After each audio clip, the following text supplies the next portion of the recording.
ایرسٹار T V کے معزز ناظرین السلام علیکم۔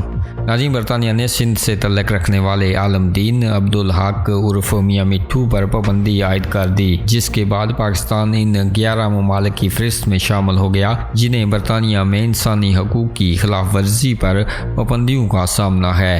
میڈیا رپورٹس کے مطابق برطانوی ہائی کمشنر نے ڈان کو بتایا کہ برطانیہ عقیدے اور مذہبی آزادی کے معاملے کو بہت سنجیدگی سے لیتا ہے اور دنیا بھر میں اقلیتوں کے تحفظ کے لیے پرعزم ہے۔ انہوں نے کہا کہ نئی پابندیاں مذہبی آزادی کی خلاف ورزی کی بنیاد پر عائد کی گئی ہیں۔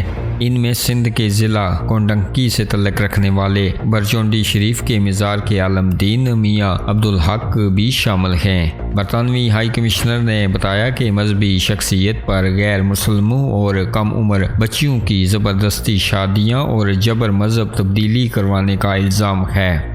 نئی پابندیوں کی فہرست میں مولوی عبدالحق کے علاوہ کوئی اور پاکستانی شہری شامل نہیں ہے۔ انہوں نے کہا کہ عالمی سطح پر ان پابندیوں کا مطلب ہے کہ نامزد افراد برطانوی شہریوں یا کاروباری اداروں کے ساتھ معاشی سرگرمیوں یا کوئی کاروبار نہیں کر سکتے۔ ان کے علاوہ اب ان کے برطانیہ میں داخلے پر بھی پابندی عائد ہوگی۔ مولانا عبدالحق میاں مٹھو کے نام سے مشہور ہیں اور بلائی سندھ میں کم عمر ہندو بچیوں کے جبر مذہب کی تبدیلی اور زبردستی شادیوں میں مبینہ طور پر ملوث ہیں۔ انہوں نے متعدد موقع پر ان الزامات کی تردید کی ہے اور دعویٰ کیا ہے کہ وہ سندھ میں مذہبی ہم آہنگی کو فروغ دیتے ہیں۔ ناظرین، آپ اپنی رائے کا اظہار کیجیے گا کمنٹ باکس میں اور مزید خبروں اور اپڈیٹس کے لیے ہمارے چینل کو سبسکرائب کیجیے گا۔